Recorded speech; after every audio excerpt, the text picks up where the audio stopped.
Welcome to the Star Trek Discovery After Show. I always like to stress the because there are several, but honestly, ours is the one that matters. I'm Christian I Blatt. mean, As always, Nikki Bailey, how are you? hey. I mean, ours is the only one that matters. Yeah, So come on. Ours there. is the only one that has never been on the same time consecutive We episode. like So, to keep people, on their toes. There's look, who wants routine now? we're Like come on.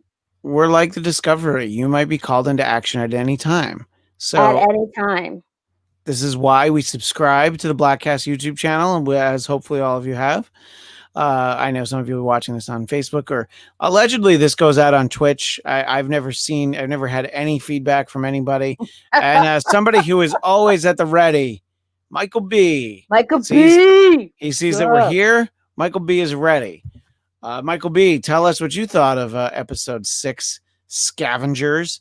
Whereas I will ask Nikki the same, just sort of overall big picture thoughts at this moment. Okay. Overall, big picture thoughts. This was a good combination of an information action episode because I feel like that you usually get either one or the other. There was so much information in the first 3 minutes that we literally Yeah. had to go back and watch it 3 more times just because it was so much information. But it was a good episode. I think I'm now very excited about the dynamics that are going to happen and Philippa and what's going to happen with Bernard. I'm excited. So yeah, it was good. It was a good episode for me. I was glad to have the return of Book, Ooh, and yes. because it had been a few weeks. It had been 2 weeks, or as another way to put that is, it had been too many weeks. We got to see Grudge. The interaction with Tilly and Grudge was that's Adorable. the sort of thing that keeps me coming back every week. That sort of nonsense. I thought we got a lot of good stuff. I think that Philippa's story is shaping up to be something interesting, and very interesting. And I have some theories about how she might even get back to another time and place to even be set up for what's this show that she was supposed to do? The Section 31 show. Yeah. Yes. So now I'm kind of like, oh. Well, it's not the focus of the episode, but it is an interesting place to start. So let's start there. If you got theories, I want to hear them. I got theories. So I feel like the interrogator from last week, I forget the character's name, but it was David Cronenberg. Yeah. David Cronenberg.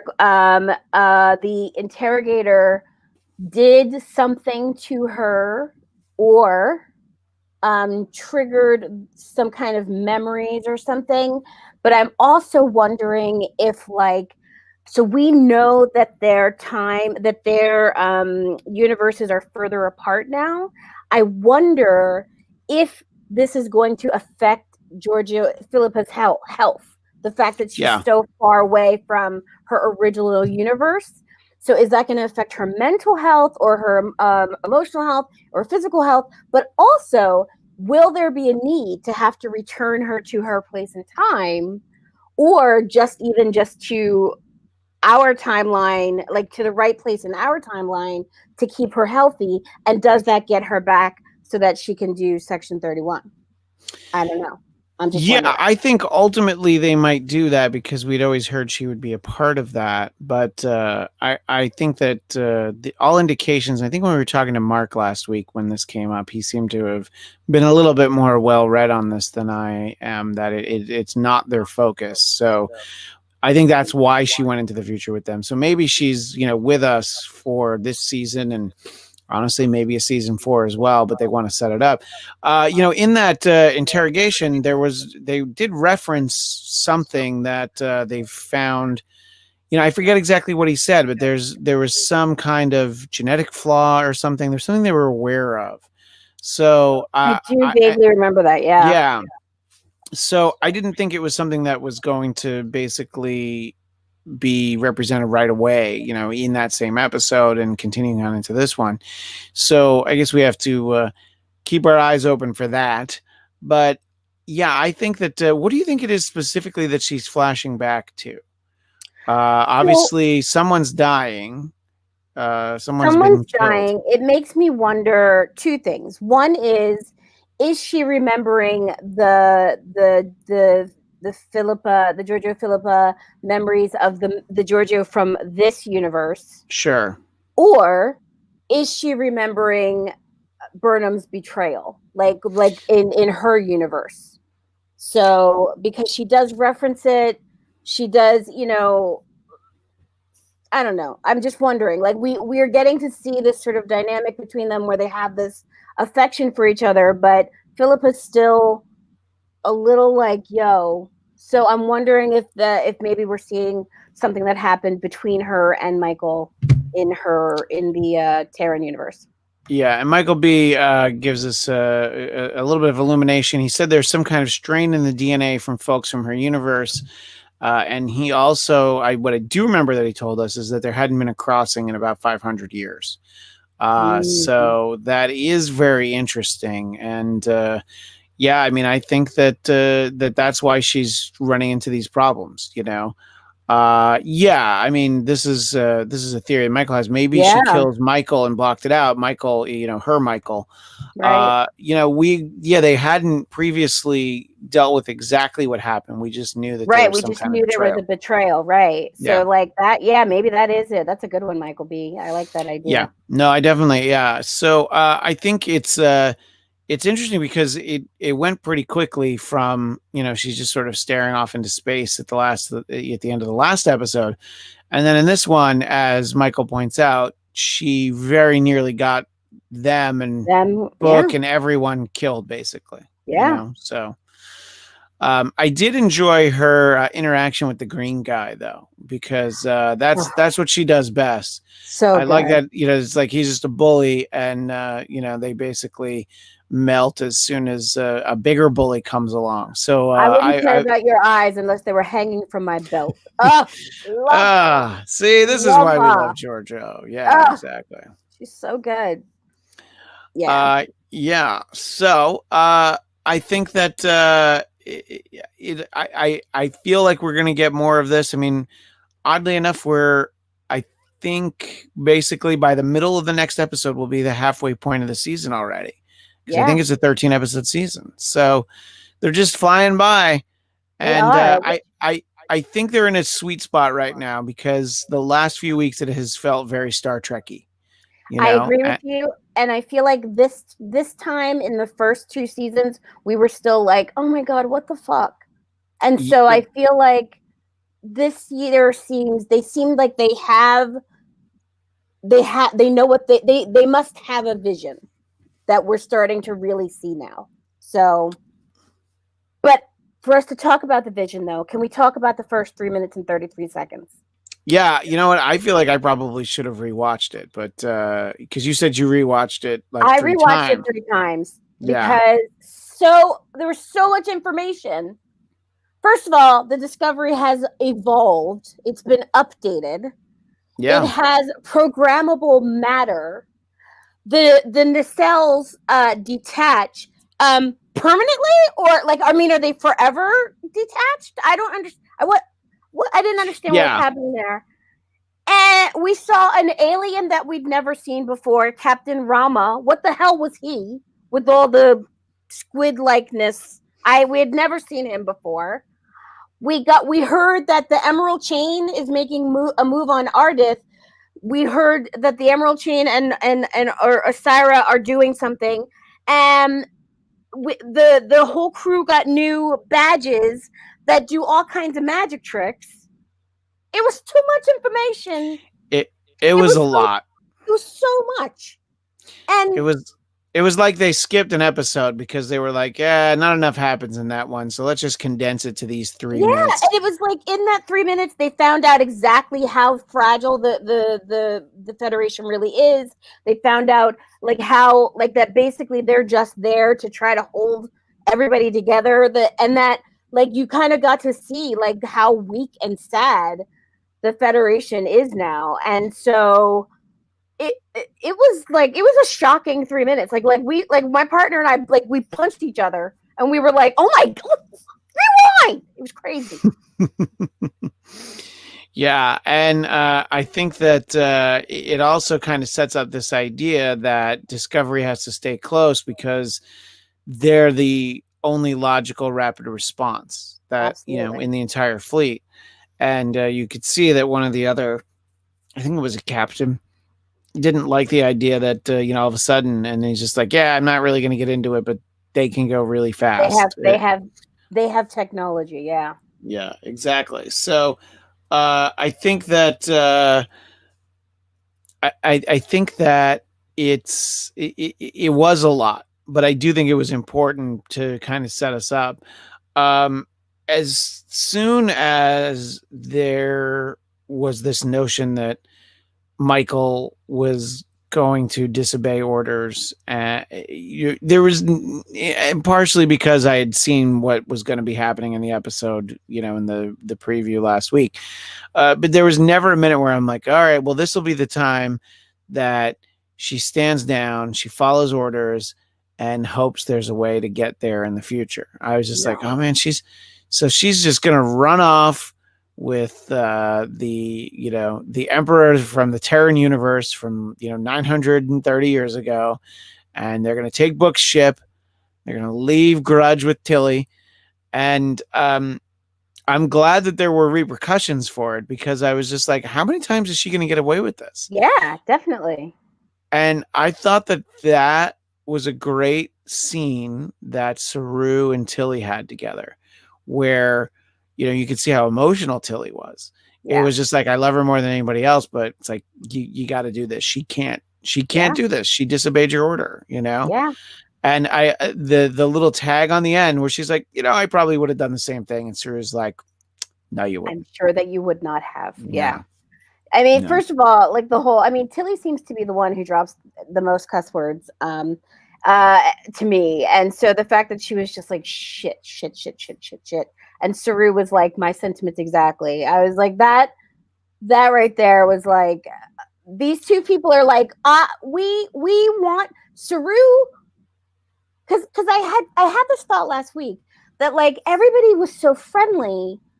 We don't know exactly like how much time they've been together since the very first episode when Michael starts a war, like when, so like how much time like have they really been together? Is it really 2 years like this, like in the seasons that we've been sort of watching, or have they been together for many more years? Has it been longer? Yeah. I mean, there's, if you think back to season 1, there's like almost a year between episodes 2 and 3 where, Michael like does, basically go to jail. Goes to jail. And then Lorca busts her out, to take her on a new mission. And, a lot of that crew on the Discovery knew her from the Shenzhou. So that's why they all hate her. Right. So, and, I would say that, this is at least 3 years, but you're right. Could be more. For me, I'm like, I don't know if it's at least 3 years or more, but my question is, they hated her at the beginning. So to go from hating her to following her 900 years into the future, and then, for Saru to say, this is the first time I've had a trust issue with her since back on the Shenzhen. I'm like, well, y'all should have been not trusting her, because she's been acting a fool for the whole time. Yeah. What has she done in these 3 seasons that make you think that you should just blindly trust her and follow her anywhere? Michael has a truly interesting point, but he also says 2-3 years, I think. Yeah. Van said that they're fighting to keep the timeline the way it is.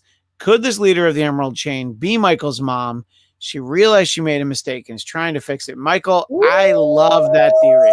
Yes. I think that's a great reveal for the season finale.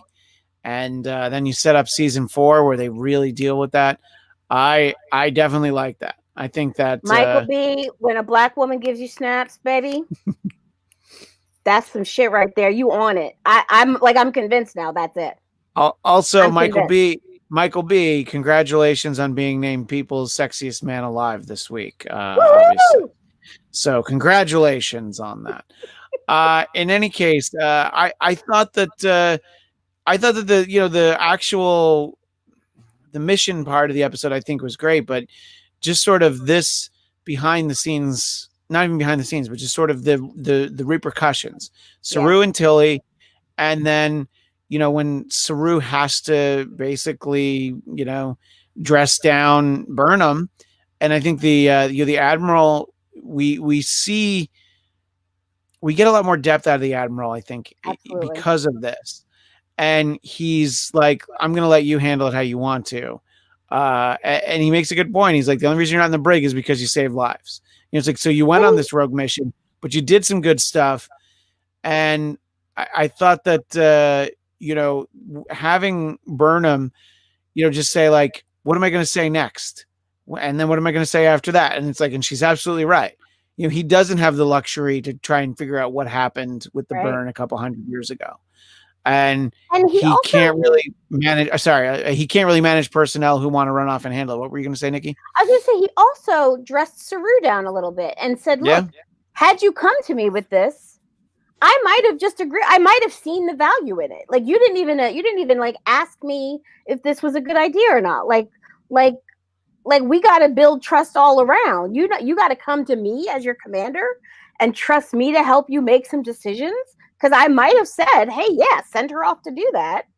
So I thought that was a really interesting thing, because I think also we got to see that Vance is not necessarily like a cold, hard meanie, and I like that we're getting to see that he may have some flexibility. He may have a little inner rogue in him that we don't even know about. So that might be kind of cool. Yeah, I think that, like I said, it's definitely a far cry from where he was last week, where he's willing to, he's a lot more understanding, but at the same time, he's in a situation where it couldn't be more dire, right. And if Burnham's right and they can figure it out, just this idea that it didn't all happen at once and then trying to figure out where it originated. That I'm intrigued by the mystery, as we said last week. So I definitely I found all that stuff to be great, honestly. But let's go to the planet. Other than the green guy whose eyeballs would have looked great dangling from Giorgio's belt. We sort of I feel like I don't know where I've seen something where those like implants in the back could cause your head to explode if you got. I think it's from Agents of S.H.I.E.L.D. actually. I'm just trying to think like out loud. I've seen these like implants, and then you can't go past a perimeter. I'm like, I've just seen this recently, and by recently I mean in the last 2 years. Yeah. So I think that you sort of set up this idea of the way to have these people kind of enslaved and doing your bidding, this scavenger planet. And, I think that it's more setting up. I think it's going to set up and I've already forgot. You said the name earlier. Who is Osira. Osira. Yeah. So I think that's going to, destroying that planet, destroying that whole, mining, excavation, whatever thing they had going on there, that whole like junkyard, that's gonna bring new heat now, I think, on Starfleet and the Federation. And that's gonna be ugly. Michael's crazy rogue mission is going to create a real incident for Starfleet or for Federation, both. So I think and there's definitely something familiar with that story. I think we even had, it's reminiscent of Star Trek Beyond, actually. I think the third and as of now final entry in the J.J. Abrams verse, the Kelvin timeline. I feel like they were dealing with people that like forced labor prisoners and all that kind of stuff. But what's kind of your takeaway from all of that? Is it just sort of watching Book and Burnham just look at each other longingly and having to not really acknowledge that they know each other? So I had a couple things. Okay, one thought was the first. I wrote down Osira is a woman because they dropped that pronoun, Yeah, and it's the green guy's aunt, I think. yeah, yeah. Yeah. And so I wrote that in my notes. Osira's you know nephew called her she, which we didn't know before. Which just now that Michael B has given us this beautiful little nugget to chase, I am I like love it. so feeling it. Um, I think that Burnham and Book have this. Well, let me say it this way. I felt they had this amazing chemistry in the way that they looked at each other and played with each other. And then I was devastated and just dismayed by the ick of that kiss. It was the ickiest kiss. It was so not. There was no chemistry in the actual kiss. It was like. Yeah. It was like really. It was definitely a letdown. It's almost like, it's almost like the kind of thing that you'll see in a show where they build to something and they don't realize that 3 episodes in, everybody's like, no, we don't want this. Right. I'm fine with it in concept. It was just the interaction. I think that the Linus self-teleporting into the turbo lift, yes, that should have been it. It should have been it. And because in most shows that would have been it. Instead, it's like, oh, you thought we weren't going to give you this? Look out. Yeah, Michael, I had that thought. Michael B. I had that thought let me too. put it up. I thought that maybe they couldn't go that deep because of the Rona. But they were done shooting before the Rona, so it was just a bad finish. They finished filming in January, February, so this episode would have then shot, late last fall. No, it was just a bad kiss. I had that thought too because I was like, maybe they screw because the Rona, but no, that was just a terrible, terrible kiss. And I agree, Linus popping in and interrupting them should have stopped it because they're going to do the thing that every show always does: is they create a romantic thing too soon. If you have the satisfaction of that desire and passion and chemistry between them, if that happens too soon, what do we do with them then? You can't do. It's like Sam and Diane. You can't have the thing happen too early because then you're like, well, where do we go with it? It's like I'm rewatching New Girl right now, and they let Nick and Jess kiss too soon. Yeah, we should have waited another season for that because then there's nowhere to go with it after you satisfy that desire for them to come together. So I think it was too soon. It should have stopped with Linus, and then we would have had more tension to like juicy like tension and yumminess to look forward to. Think about the conversation we'd be having right now if it was like, oh, Linus, look what you did.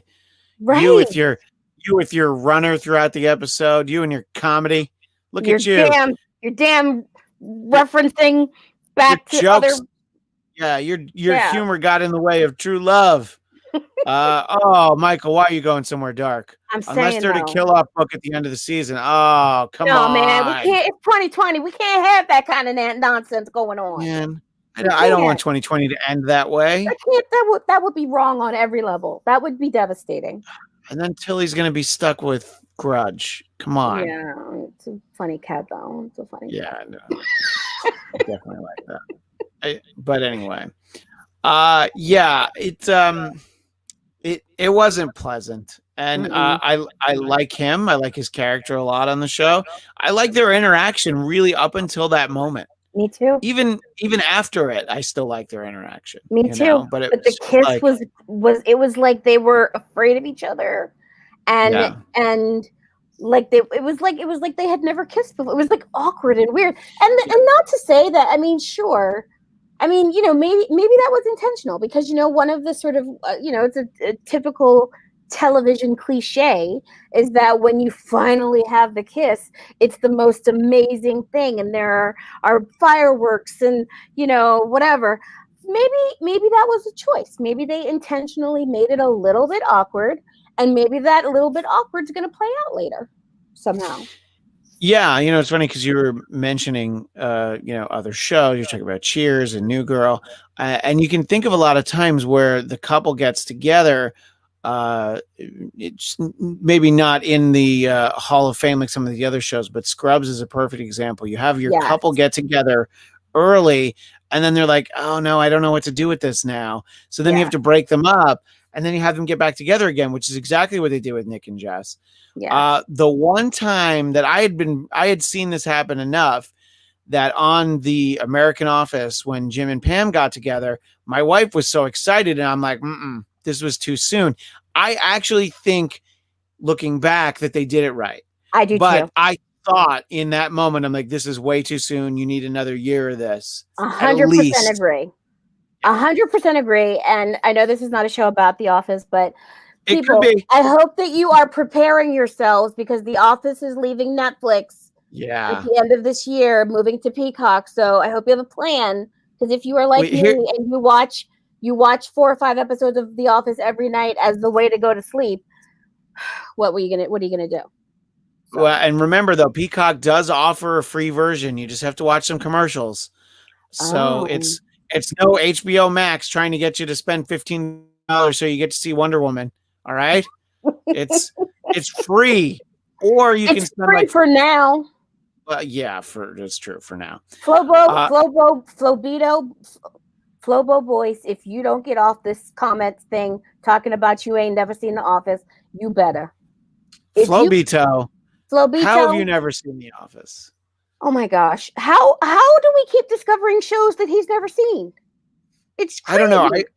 I'm starting to wonder if he's even human, He might not be. He might, because you know what? Those good looks, they ain't natural. He couldn't have been born that way. All that charm and like kindness and stuff. Nobody's like that. All that new content every week. What? Flobo, if you were gonna be in the chat, I should have just sent you on the show, right? Yeah, I could have just sent you. Send him a link. Get him on this bad boy. I can send him a link. I don't know if he wants to come on though. Get on this bad boy. Maybe shut up. I was gonna say maybe Flobo's not camera ready, but here's the thing about Flobo: he is always camera ready. Always. Flobo is like, look, man, you don't gotta if you stay ready, you don't gotta get ready. That's how he roll. I logged on to get dragged. Flobo, he missed you. Flobo, were you as dismayed by the Burnham book kiss as Nikki and I were? Was it, or is it just us? Do you still have love in your heart that you wish that you could have been involved in an awkward, unpleasant moment like that? Let us know. Oh my God, Michael B, what are you doing? What the hell? And I mean, the Ricky Gervais Office and the Steve Carell Office, very different shows, both great shows. Amazing. The advantage the American Office has is that there's like 100 more episodes. There's like 14 episodes of the British Office. And I will tell you, start with the British Office, okay? Then come over and watch the American Office. Yeah. They're so good, and I can't believe you've never seen them. I have a headache now because you've never seen them. I really, yeah. Okay, I wanted them to be friends. And yeah, look, if they never got together, if they never got together this season, I think it could have been all right. They could have played with it a little bit, but this was definitely too soon. And if they were going to do it this soon, I don't know. It should have been better. It didn't have to be hot. It didn't have to be disco after dark. But it just something there. It's not only wasn't it hot, it was ice cold, as Outcast would say, and there was no fire. There wasn't even a spark. They could have done it it would have been so much more enjoyable if it had been a sweet kiss, a sweet peck, you saved my life, a sweet peck. And that would have been beautiful. And I would have been satisfied with that because I agree, Flobo, I want them to get together. I wanted that because that, yum. But it was too soon. It was too soon and it was gross. And it was like watching, who can't kiss? Every time, what's Colin Firth? Colin Firth in every movie he's ever in, he cannot kiss. He's dreamy. He's wonderful. You want whatever English woman there is to be in love with him and get him. It's usually Renee Zellweger. Yeah, right. It's usually Renee Zellweger, but he is the most awkward kisser. It's Love Actually season. It's the time of year that I start watching that daily, and I'm telling you, I cringe every time he kisses someone. So, and that's what this felt like. It was like a Colin Firth kiss. It was disgusting. This is a good question from Flippo. If they were going to do it, the kiss, why do the Linus gag? And I think because of what we were saying, that, so many times on shows, you have the almost kiss that gets, that gets interrupted, and then it happens another time. And I think they wanted to kind of play with that convention to make us think that that's what it was going to be, so that Nikki and I would be like, oh, come on. And instead we're like, stupid trope. But yeah. Like, come on. Yuck. Let's see. The movie is called Wedlock. It starred Mimi Rogers and Rutger Hauer. Was that what you were referencing? No, that was something different. So you were talking about, there was a movie called Deathlock. Deathlock. Okay, that's what it was. Prisoners had collars around their necks and they stepped far away. Oh, so okay. I remember that. And he's correcting that movie's called Wedlock. Mimi Rogers, who, unless I'm mistaken, was the first Mrs. Tom Cruise before Nicole Kidman. So somebody whose engram levels stayed low and never was a high enough feed-in for Xeno's purposes had to get traded in. Yeah, she wasn't doing her work. You got to do your Scientology work. You got to work on yourself, and then you got to work for Xeno. Exactly. Yes. I have one more thing I just want to say. I want to go back to the technology just for a second, because one of the things that my partner brought up, we should have her on once because she's so good at this. Anyway, if you can get her to agree to come on, I would love to hear from her, especially on these episodes where you guys have to rewatch something a few times. Yeah, she is the shy. She's not shy. She just doesn't. She's not the whore for attention that I am, so she is not interested in any of this. But one of the points that she made was she's like, here's the thing about this new technology. They all got new holo pads, right? And they could just do this, and the thing comes up, and it's Tilly's new favorite thing. And my partner was like, let's think about how quickly technology changes. It happens exponentially faster than any other kind of change has happened in our history.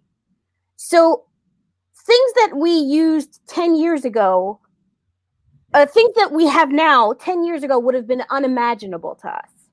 So if you think about like exponentially how quickly technology progresses over time, by 900 years in the future, we should not, like Tilly and the crew of the Discovery, they shouldn't even be able to engage this technology so easily.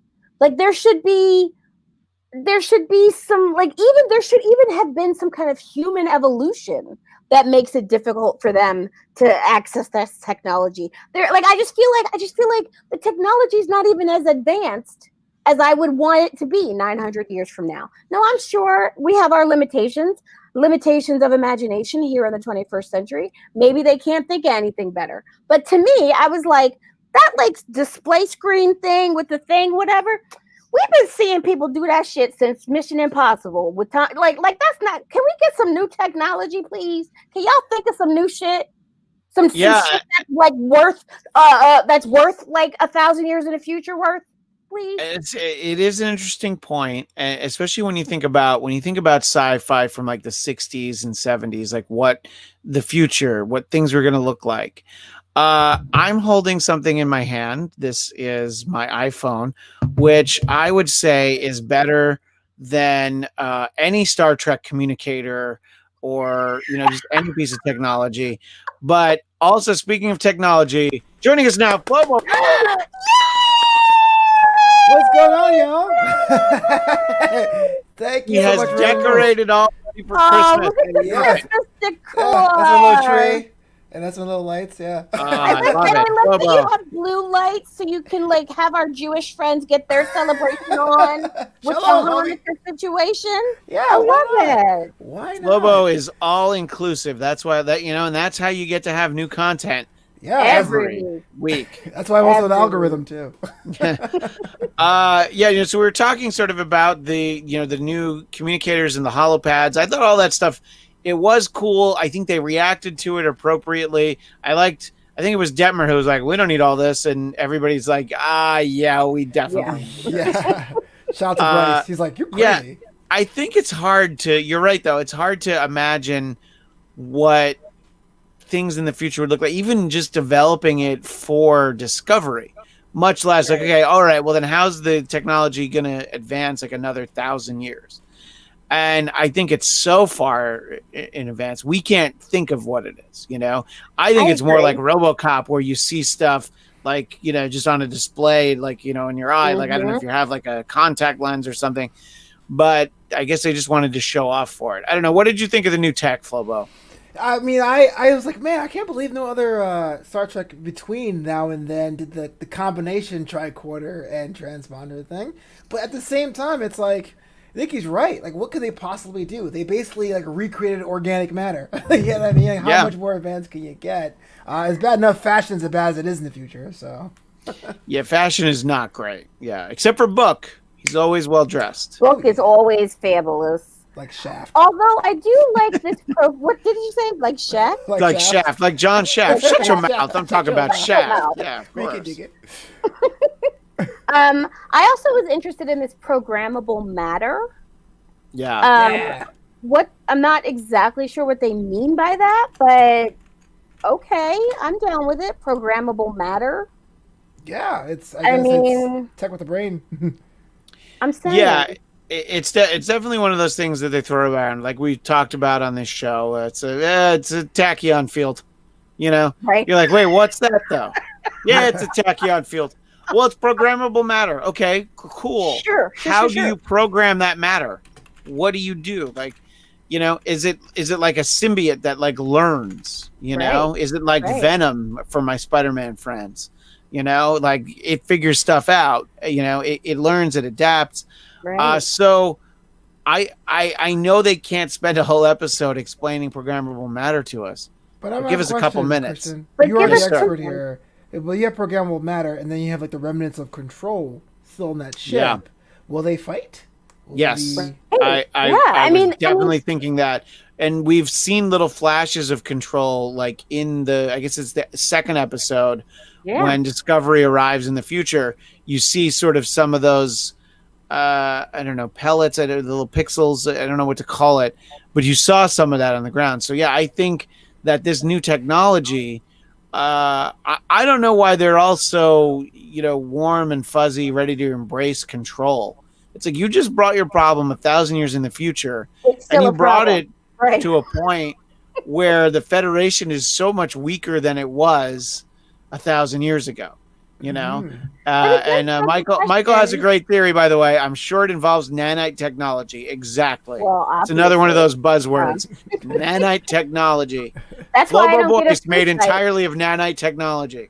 That's why I don't get a flu shot, because I think there's nanotechnology in it, and I'm not doing it. You know why? It's because remember the series of V where everybody was getting vaccines, and it turned out it was alien like DNA or something. Do you remember that V series that came out? Wait, was that was the more recent V series? The more right? recent V series, the reboot, yeah. Not the classic with Michael Singer, aka No. No, the new one with the really gorgeous girl from Lost. From Lost, yeah, Elizabeth Mitchell.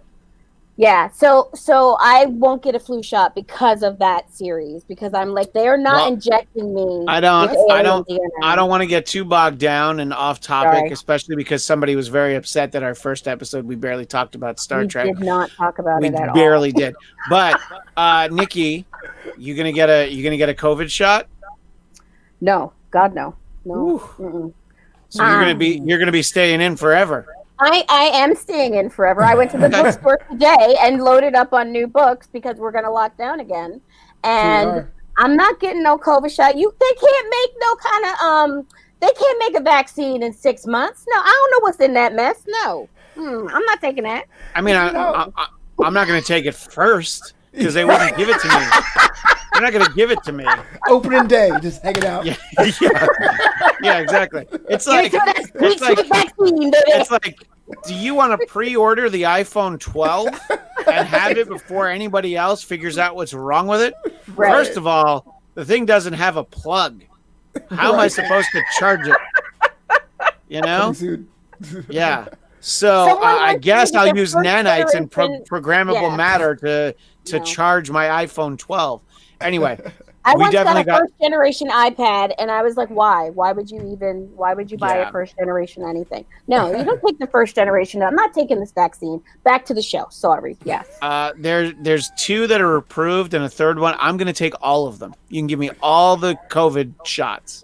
I'm going to take all of them because I don't I don't like being home with my family. That's not right, but it sounded funny. Yeah, I can relate, man. It sucks. Yeah. So either it makes it so I can go out of the house, or it kills me. In which case, thank you, COVID shot. Generic. Thank you, COVID shot. Well, here's Michael B with a dark point. I'll wait until everybody stops dying from the side effects. Yeah. They did stop that. There was a human trial where people died, and they're like, oh. Okay, hang on. This one, I don't want none of it. They don't have no longevity studies. I don't want none of it until they got no. Mm-mm. All right, so you will never get the shot, even if it's like if it's going. If I get it, and then like a year later I'm not dead, and maybe I've only sprouted like one tentacle. Then maybe I might get a modified version. He gets a superpower, and he's like, maybe. I like how you think of him getting a tentacle as a superpower. That was nice. Well, I wouldn't have thought of it that way. I wouldn't have to ever use a step stool again. I would just be able to reach up for it. See? Thanks, COVID shot. That's why Flobo's here to talk about the COVID shot. Like, I think that's a great commercial right there. And Flobo, you'd be the best person. Thanks, COVID shot. I know, right? For my tentacle. Yes. There might be some side effects, but keep in mind the side effects might be awesome. Which you will the not. Side effects might be superhero awesome. Yeah. Like, look what happened to Bruce Banner when he got some gamma rays. That was saying, awesome. I mean, I might change my mind. If you guys get it and get superpowers, I'll get it. And your insurance will pay for it. If the cure is a radioactive spider, I'm all in. Absolutely. Let's do it. Yes. All right. Well, let's talk about Star Trek again, I guess. But I thought that they had some really nice stuff. Early in the episode, I thought it was all we were going to get with Adira and Stamets. And I thought that one scene, in the lab, I thought that was going to be all we got. And I'm like, okay, cool. They're building a cool thing. But then, like, he goes and sits down to have lunch. And you're just like, oh, my God, if there is anybody who can be like, okay, I'm going to tell you something crazy. My dead boyfriend is next to me. He's like, yeah, there's nothing crazy about that. Yeah. What did you think about that interaction, Flobo? I know that your heart probably grew 3 sizes that day. You usually don't want to love, but sometimes it happens.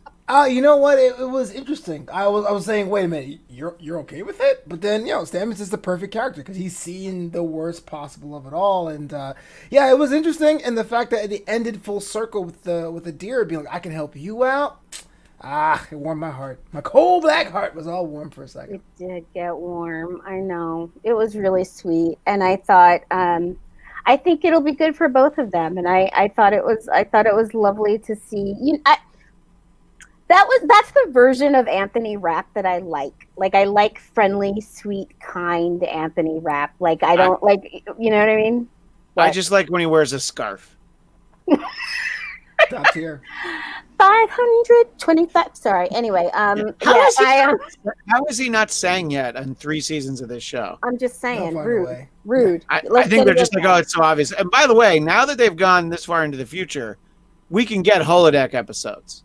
When this was set before the original series, we weren't going to get holodeck episodes. Now the holodeck's got to be crazy. I don't even know. Right? Yeah. Yeah. So let's take a complete detour from the story. Let's derail everything, and let's get like a Dixon Hill mystery, some version of that. You know, there's a baseball episode of Deep Space Nine. I don't know how deep you got into DS9, Flobo, but I am on season 3, episode 14. Knock just asked for Cisco to recommend him Starfleet. Oh, okay. All right. Yeah. That's as far as I am. All right. Yeah. So you've got like 4 more Mirror Universe episodes to watch, I think. Probably. So. But I know who Buck Bokai is. I'm still asking Christian to get me a Buck Bokai card for Christmas, for a trading card. Still time. Still time. My friend Jason Blair, who's been on this show, he went to UCLA with, I believe his name is Sirach Lofton, the actor who played Jake Sisko, Ben Sisko's son. So nice. He's so I don't know that means we could get him on the show. I think it doesn't mean that actually. But anyway, it's just weird name drop. Anyway, let's see, where was this? Michael B, if you're going to be in the chat, I thought it was a very cool scene, sort of talking about Adira and Stamets, and then I kind of liked what is Stamets' first name? Stamets and Dr. Culber. His name is Hugh. But I'm like, oh man, they just always call him Stamets. Look, I've come so far. I used to call him Lieutenant Commander Guy from Rent, and people hated that I called him that. So I've advanced, you know. No. Since Discovery was built, did it have a holodeck? No, that's the whole point. They didn't have the holodeck was new, at least for us as viewers, with Next Generation. Yeah, it's Paul but Stamets, by the way. now they've gone so far past Next Generation. They're like 500 years past Next Generation, 600 years, whatever it is, probably 700. That they're well past the creation of the holodeck, so they can have a variation of it put onto Discovery, and I want that. I want, you know, it's like, look, you have to be perpetually ready, and what else could keep you ready other than going to a tea party with Mark Twain? You know, I mean, I love holodeck episodes. And honestly, I think it would help with the stress. The crew's been so stressed, they need a little, I think that would be helpful. You guys know full well the holodeck episodes only existed when it was like 40 episodes a season. Man, what are you going to do now? I know. When you have 24, 26 episodes. Yeah. Sometimes it's like, we need to be able to, we got to get out of the studio and go on location somewhere. So let's. That's one of the things that I'm gonna miss about traditional television is a long 26 episode season. Like, I mean, I already miss that about traditional television. I'm already like, I love that we can binge watch things, but I miss that you could have. That's why you have so much Office, because there are seasons with 20-something episodes. Like that, and that was your whole year. Like I actually recently just wrote like a blog post about how a television cycle was predictable back in the day, and you knew where you were based on the television cycle. If it was February, you knew something good was going to happen because it was Sweeps Month. Yep. So November, February, and May. Those are going to be all your best episodes. You're like, wait, Picard's a Borg now? What happened? Right.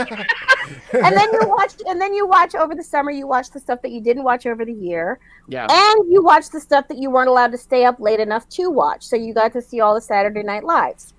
So TV's now all messed up. That's all I'm saying. That was the whole point. I am so getting us.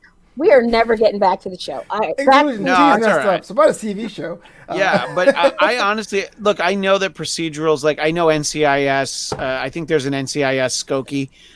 They probably do like 24 episodes. So like your procedurals do a lot of it. Yeah, all those shows do. Oh yeah. So like the Flash and stuff like that, right? Those probably do like 22. Yeah, somewhere. I mean, I know that this last year is not a normal episode count.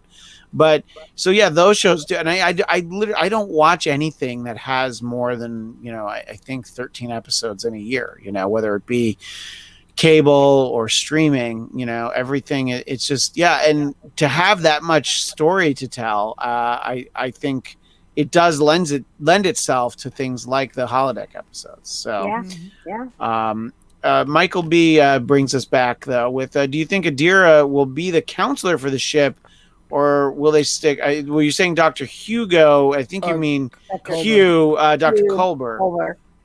I don't know. What do you think about that idea, Nikki? I think Adira's too young to be anybody's counselor. I think she has. It's great that she has the other Trill inside her, but I think she's distracted. She's got a boyfriend that she's having an ongoing relationship with. She's got an entire ship to explore and rebuild.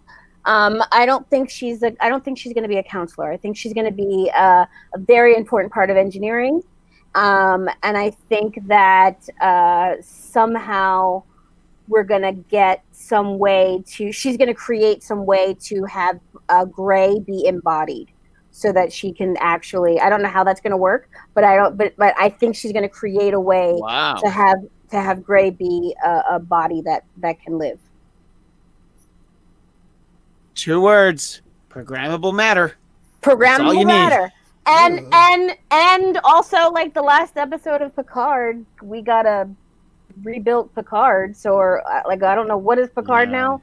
He's like a thing, like I don't know, whatever. So I think that Stamets and Adira are going to work together to make Gray a living being. That is a bad idea. Okay, you're making me think that there's something like a little pet cemetery to it. So tell us, why do you think it's a bad idea? Well, look, man, I understand it's a person that you love, and I like the fact that Culber had the, I guess, luxury of coming back from the dead, But, like, when people die for a reason, so you can't move on. You're still going to be an adult soon. You're going to have urges. So you're going to rebuild this thing inside the deck, and are you going to show people who this is? Is this going to be a member of Starfleet? Like, why would you do that? No. It's going to happen.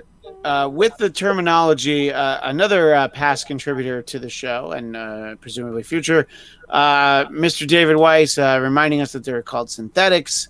So yeah, exactly. So and nice to see you there. So yeah, I think that it'll be interesting to see what her role is, though, Adira, on the ship, because I do think she's best served, just.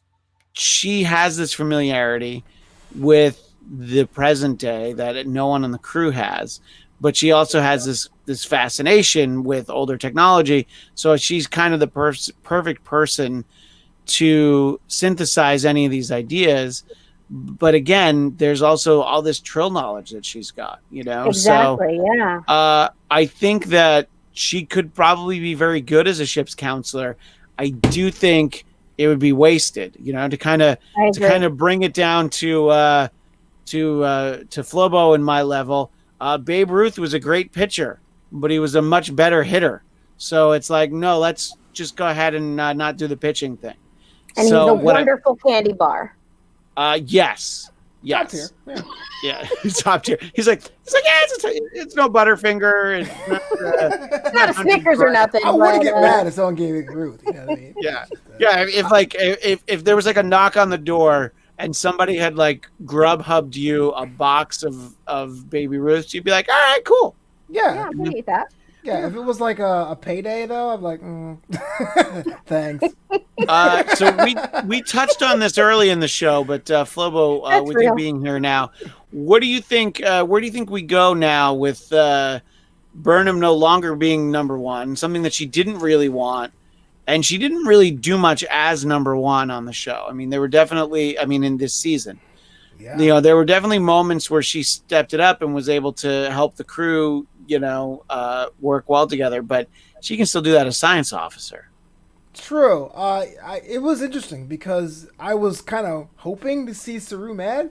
Like, what does an angry Saru look like? But didn't happen. And he was actually more heartbroken, which is true to his character and all that. And there's not really many candidates left to be number one. I mean, Tilly looks like the obvious choice because she was confided to, but she's an ensign. So, like, to jump over that, if I'm anyone else on the bridge, I'd be like, what?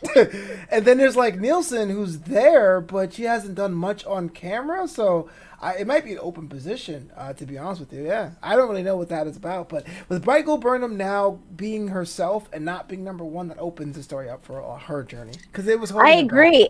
And then the whole her taking off her communicator at the very last moment, is she going to be like, you know what, maybe this isn't for me, maybe I'm going to stick with my rogue life? Well, that's exactly what Michael B is putting out there. Do you feel Michael will leave Starfleet and just become a merc for them? Because she doesn't seem to like to follow orders. True, the whole show has been her, the whole series has been her not following orders. She keeps putting Saru in trouble with Vance. Yeah, look, she definitely wants to run off with Book and start a whole library with him, you know? So thank you. Don't make Books dirty.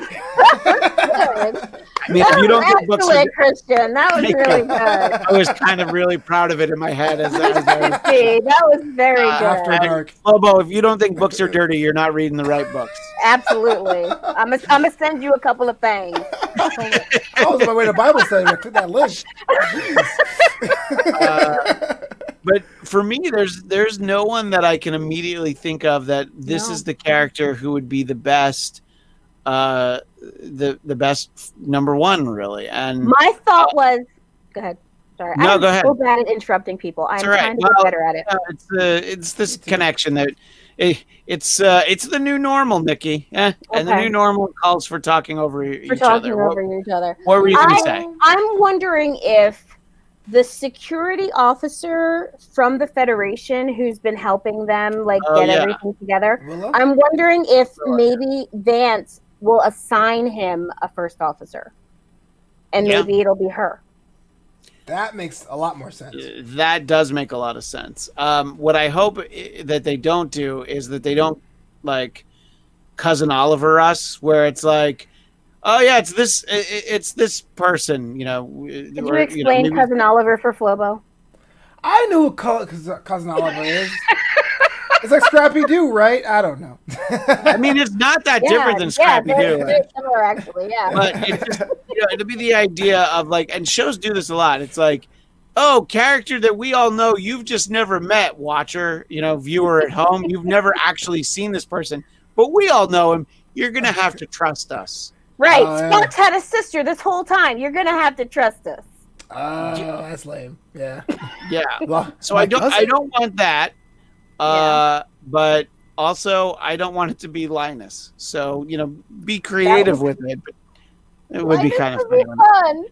I would actually I would like to see him. I believe when they, when the senior officer leaves the bridge and they say you have the con. I used to always think that was com with an M, but it's I just want Linus to have the con once, just to see what he does. Right. And does it end up with Discovery getting flown into a sun and everybody having to abandon ship? Linus, no. Yeah.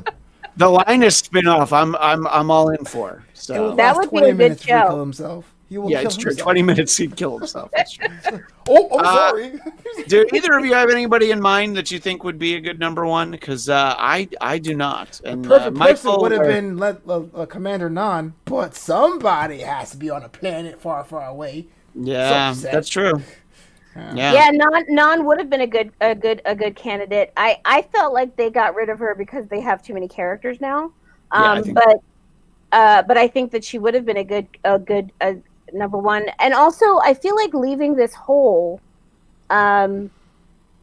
creates an interesting conflict in terms of I wonder if we're gonna get to see Saru have to sort of fight.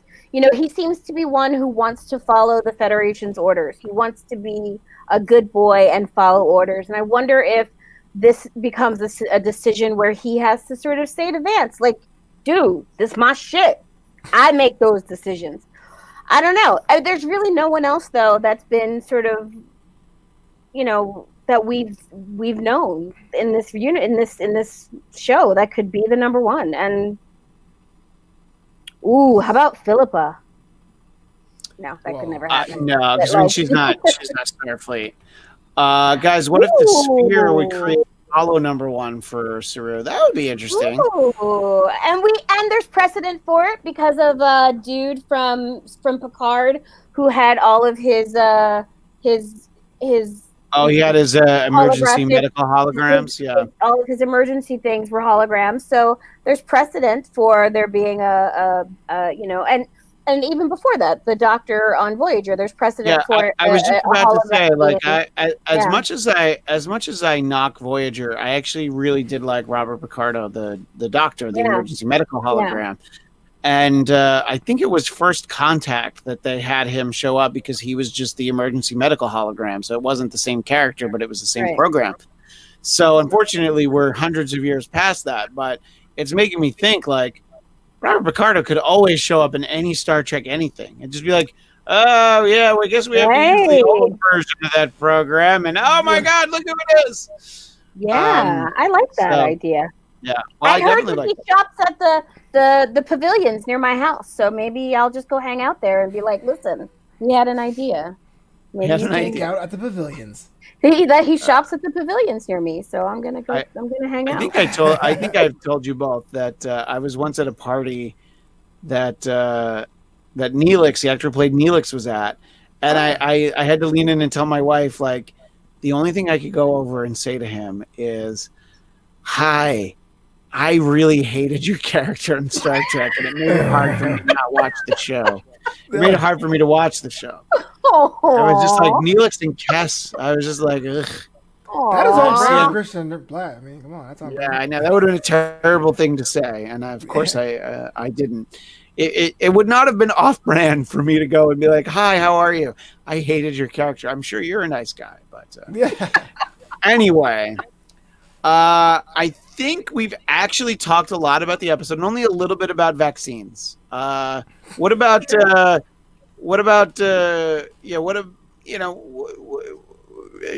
you up to date on all your shots, Nikki, or are you just holding out on all of them? No, I am. Ropes. I actually am up to date on. I am not an anti-vaxxer. I am 100% on board with vaccines. I don't get a flu shot because when has the medical industry ever just tried to give shit away for free? And they're giving them out too freely. And I'm like, something ain't right about that. And then secondly, I'm not getting a COVID vaccine because you can't develop a vaccine that fast. And y'all not going first. All right, look, I could do a whole show on just the conspiracy theories that I believe in my brain. I got shit, okay? I got stuff. I got ideas about COVID. And I'm just saying, if anybody needs a guest for their show and you want to talk about conspiracies around COVID, Yeah. holla at your girl. But what if the vaccine was a everything. chewable? Oh, Like it was a Flintstone vitamin. I'll eat those. Like a gummy. would it? It's a gummy. I might have to. Would it look like Dino or Barney? Because it's going to really make a difference as to whether or not. matters. Dino was the legit one, man, for sure. Yeah, Dino was the best somehow one. Dino It's so tasted true. better. Yeah. It's Yeah. so true. I don't know why that is, but The it's bottle true. was full of Barneys in the bottom. Well, Flobo, if people haven't had enough of our Discovery talk, where can they go to find the show that you do every week? Oh, I didn't mean to put myself over, but I will now. The show is called Commander's Log, the unofficial Star Trek Discovery post show. Check it out on YouTube, youtube.com/FloboBoys. And of course, Flobito.com, new content every week. Every week. And you still, it seems like you still do a fair amount of WWE coverage over there, right? Is that at Flobito? I mean, at the Flobo Boys YouTube channel? That's on Thursday after mornings. Draped Okay. in Gold is a wrestling program. We cover both NXT and NXT UK. I have a late night talk show on Monday nights called What's Up Lobo After Hours. Same spot. We sit, we chat, we rap, we have a good time with some guests. You know how it is. Somebody still hasn't been invited on that show, has she? Nikki has an open invite to everything. I don't know how I was going to make it more plain. I did get an invitation to be on his Discovery show a couple of weeks ago. I could not make it, but he did state in capital letters, like he was yelling at me. I was. You have an open invitation to my shows. So That was a quote. We'll see. Basically, I got to ask him now when I want to be on. Yeah. I can't win. I can't win, Christian. Oh, man. That's how's it? Life of a Mets fan. They can't win. Well, maybe now, but we'll see. Anyway, and then obviously, if you're watching this on YouTube, you're at the Blackcast YouTube channel, BLADTCAST. You subscribe there. You'll know this show whenever it happens to be on, which is always changing and evolving. But also, tomorrow night, at the same time we started here, 9 o'clock, you'll see our pal Rachel Goodman, myself, and a cast of other characters. Hubby Joe has been on the Mandalorian show for the last 2 weeks now. So Fridays at 9 p.m. Pacific. Yes, I know that's midnight Eastern. We do the Mandalorian after show over there. And what else do we talk about on this channel? We got the Blackcast. We got the flagship BLADTCAST, the Blackcast.